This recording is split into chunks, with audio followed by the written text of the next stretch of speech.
Hi everybody and welcome to another episode of the Minecraft Disney Q&A. This is the series in which you guys throw questions, all manner of Disney related my way, whether it's about the parks or the movies, and I try to give you answers to the best of my ability. We're here on MC Magic, the 1-to-1 scale recreation of Disney World in Minecraft, and we're going to wander around the parks a bit while I answer some Disney questions. So without further ado, let's jump right in.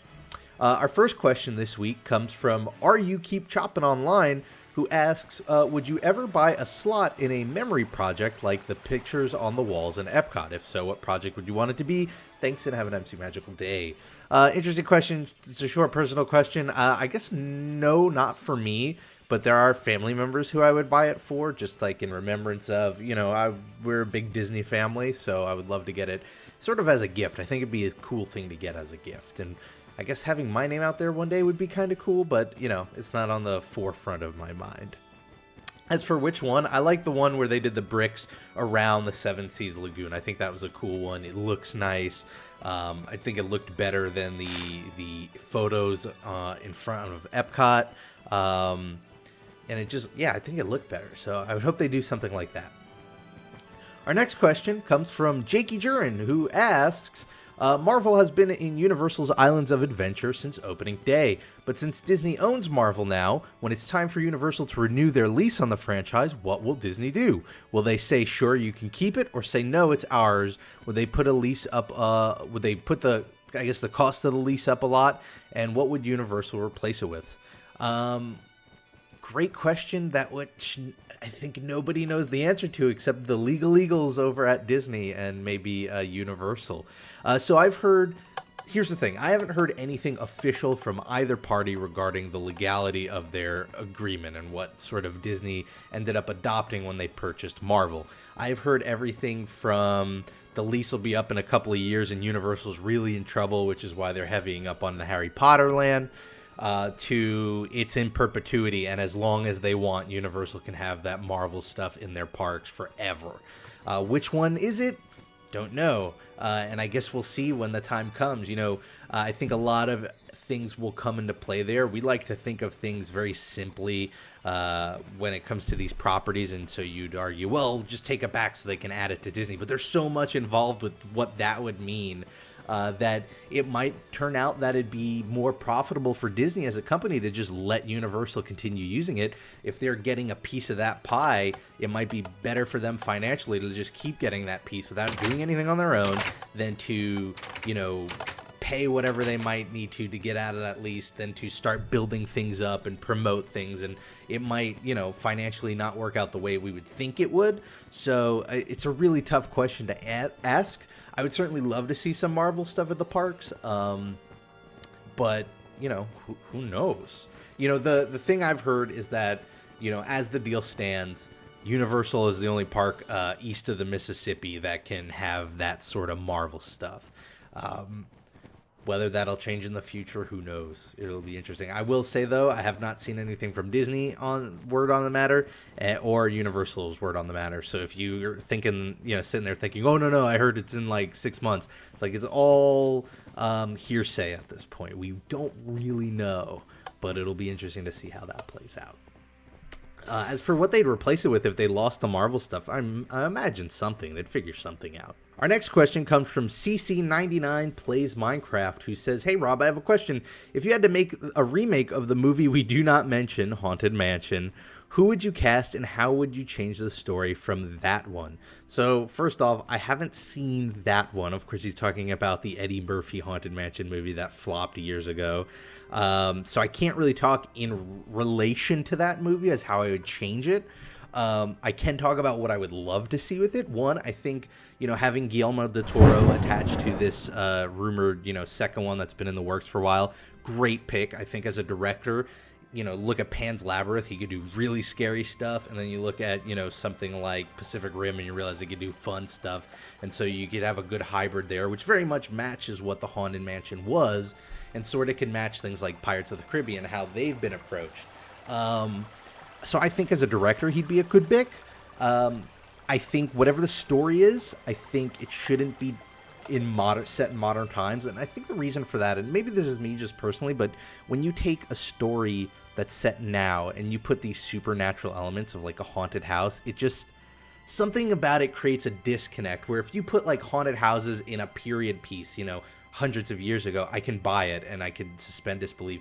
But once you put it here, it's like I'm thinking of all the cheesy sci-fi shows like Ghost Hunters and stuff, and you go, oh, well, that's would never happen. I guess because you set it in a modern setting, you're sort of putting a foot in that realism, and then that realism sort of crosses over and you expect it for the rest of it. At least that's how I treat it. So I'd want the movie to take place back in the days of the Haunted Mansion, maybe explore the roots of, all of the lore of the Haunted Mansion. As for a director besides Guillermo, I think would be a good pick. He's actually a director I don't really like very often, but I think he would be really cool for this job, which would be Tim Burton. I think he's got a very cool and weird visual style about him that would work perfectly for not only the characters, but the actual mansion itself. So I think that'd be a cool pick.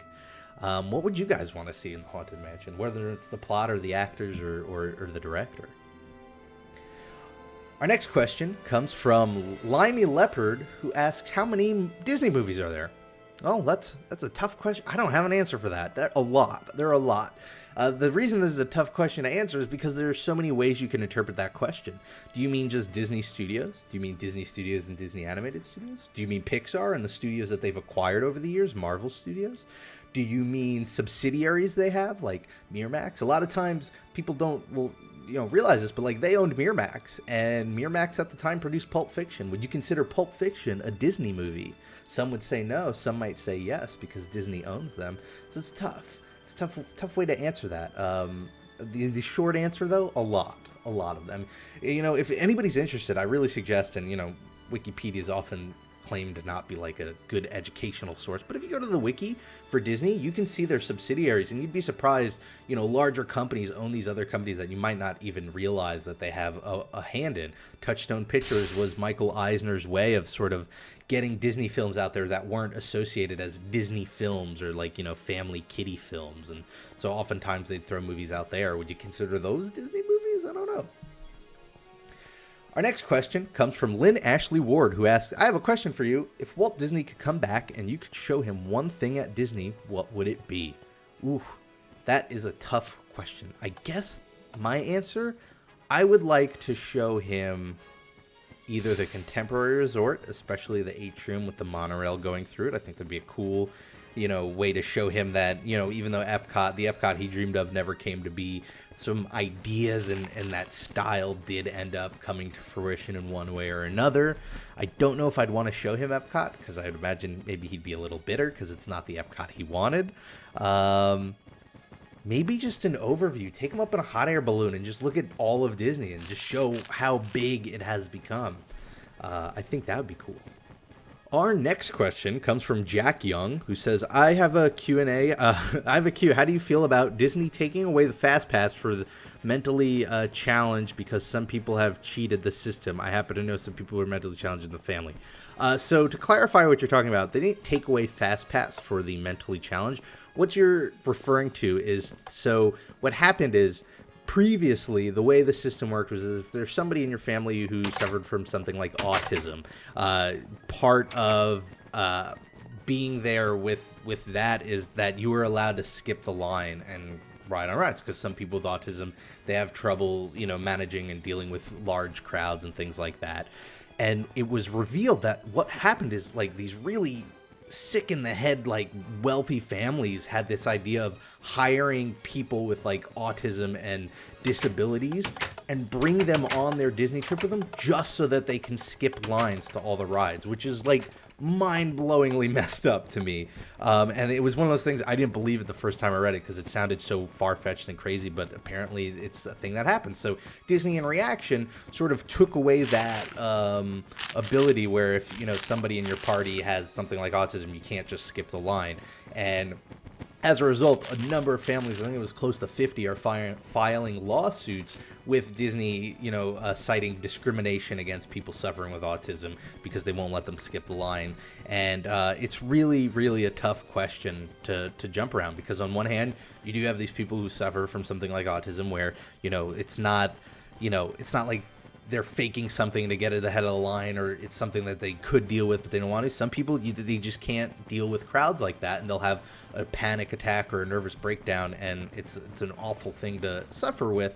And on the other hand, you do have these awful families who are cheating the system and taking advantage of it and using it in ways they weren't supposed to be used just so that they can skip the line. And so Disney has to play this balance game where they need to appease one and they need to stop the other. And yet to do so right now seems like they work against each other directly. And so I don't have an answer for how they would get around that. And I really don't envy whoever is at Disney who's got to figure that out, because they have to figure out a way to, make things more enjoyable for those families who have somebody in the party with autism. And at the same time, they need to lock down that system so you don't have these families who can take advantage of it and use it in ways it wasn't meant to be used. And hopefully we see a resolution soon, because, Disney's all about being a fantastic place to go where, they really bend over backwards to make your experience as great as possible. And part of that is them understanding that they're going to do things that aren't going to be, benefit Disney's bottom line. But also part of that's the honor system of, when you go there, you're not supposed to really take advantage of this stuff. And so, shame on those families hiring disabled people just so they can skip lines. It's really messed up. And it's one of those things where it's like, that's going to ruin it for other people, because, the reason Disney can do this sort of stuff where they really, offer so much to so many is because people, you sort of have that honor system that people aren't going to take advantage of it. It's really a sad situation all around. Our next question comes from LucasWab124, who asks, do you enjoy playing Disney Infinity? Also, if they make a Disney Infinity 3.0 edition, what characters and playsets would you like to see in the game? Thanks, and have a magical day. So I just recently got Disney Infinity 2.0. I've been enjoying it. I'm not as huge of a Marvel fan as a Disney fan, so I was a little disappointed that it kicked off with just a Marvel playset. But I was a big fan of Guardians of the Galaxy. I feel like it's more of a sci-fi movie than a superhero movie. So I picked up that playset. I'm going to dive into that soon. I'm excited for it. And you can expect a Let's Play for it on the channel sometime soon. But to answer your question, I hope there isn't a Disney Infinity 3.0. I think the benefit and the cool selling point of Disney Infinity is that it's a platform. Like Rock Band was a platform, and that you buy the set once, and then you buy these play sets and these characters, and you add to it and you add to it. And the idea that you put out a Disney Infinity 3.0 and you charge again for the power pad and a play set and some stock characters, you're gonna kill it the way that Activision killed Guitar Hero, in that I don't want to buy a guitar every 6 to 12 months. I just want to buy new songs for it. I want it to be a platform where I could just buy the new playset. So what I would love to see is it stay Disney Infinity 2.0 for at least 2 or 3 more years, and then just keep coming out with new playsets and characters. And I would love to see more classic stuff, like Aladdin, and then maybe even far classic stuff, Cinderella, things like that. I would love to see some, mishmash, mixed up play sets. I think that'd be kind of cool. I realize that's sort of what the toy box is for, but I think it would also be cool to have a Kingdom Hearts style story arc that sort of mashes all these characters together, because that's a lot of the fun of Disney Infinity. Tron would be a cool play set. Some Disney World stuff. I'd love to see a Gravity Falls, things based on the shows would be really cool. Yeah, all that stuff. It's a lot of fun. They just have to be really careful about it. They can't put out a Disney Infinity 3 next year. They can't do it. If they do it, I feel like that's sort of a really bad sign. So let's hope they don't.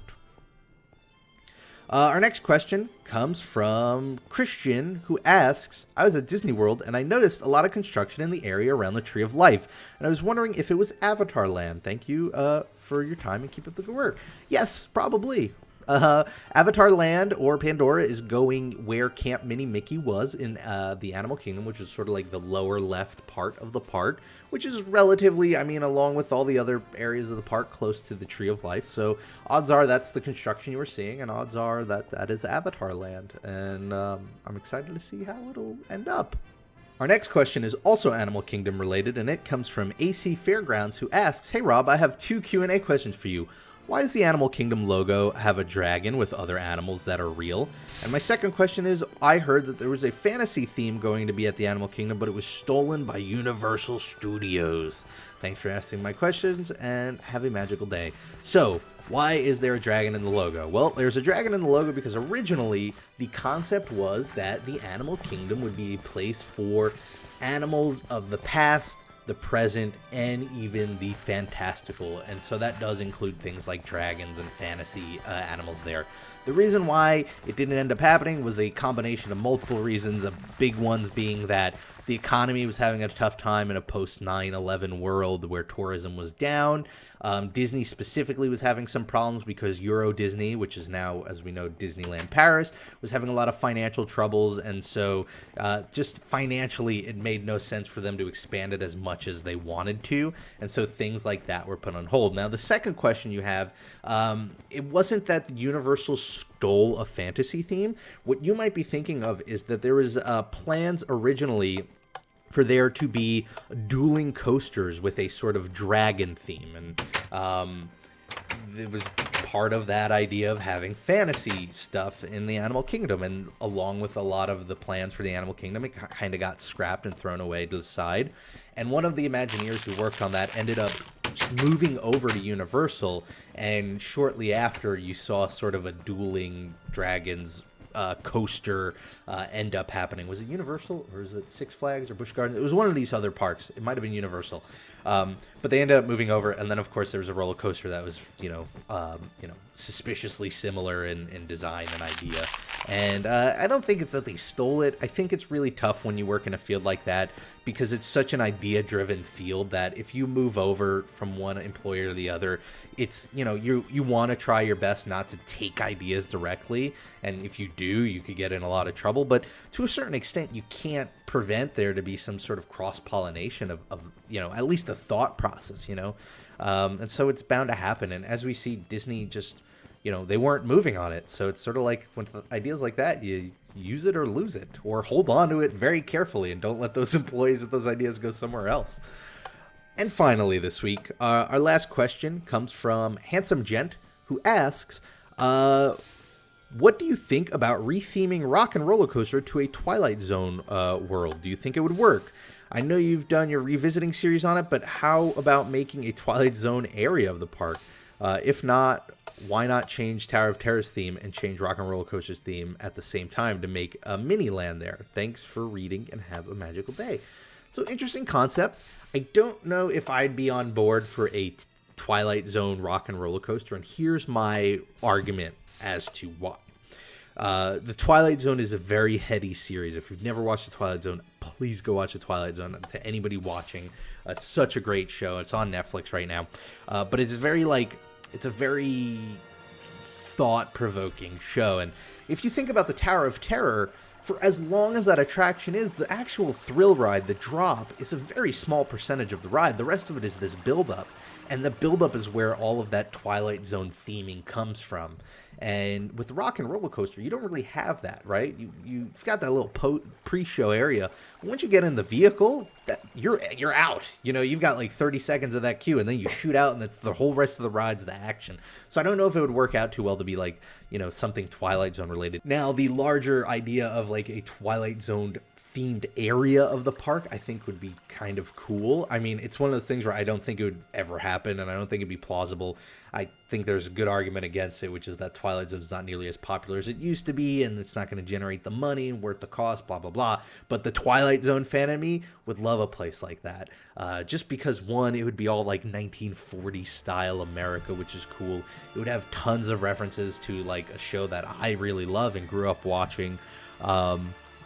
And I guess there would be a lot of opportunity for interesting and different attractions there, especially because the Twilight Zone was a sort of this, it wasn't episodic. It didn't go from, episode to episode. It was all these broken up one-shot stories that ranged from sci-fi to, modern day. And because of that, you can keep it this one theme, the Twilight Zone, and yet have such different attractions. I think that's something that would be very valuable when it comes to designing a theme park space. That would be really cool. And then just like, I just want to go watch the Twilight Zone now. That's what I might go do. Anyway, I want to thank you all this week for questions. If you have a question you'd like me to answer, feel free to leave it in the comments below. I try to get to as many as possible, if not in the video, in the comments themselves. If you want to ask a question directly, you can go ahead and do so on Twitter. I'm at RobPlays. And if you want these videos regularly shot into your inbox, all you have to do is hit that subscribe button. Anyway, have a fantastic week. Whatever you're doing, make the most of it. It makes it that much better. And I hope to see you all next time for the next episode of the Minecraft Disney Q&A. Bye, everybody.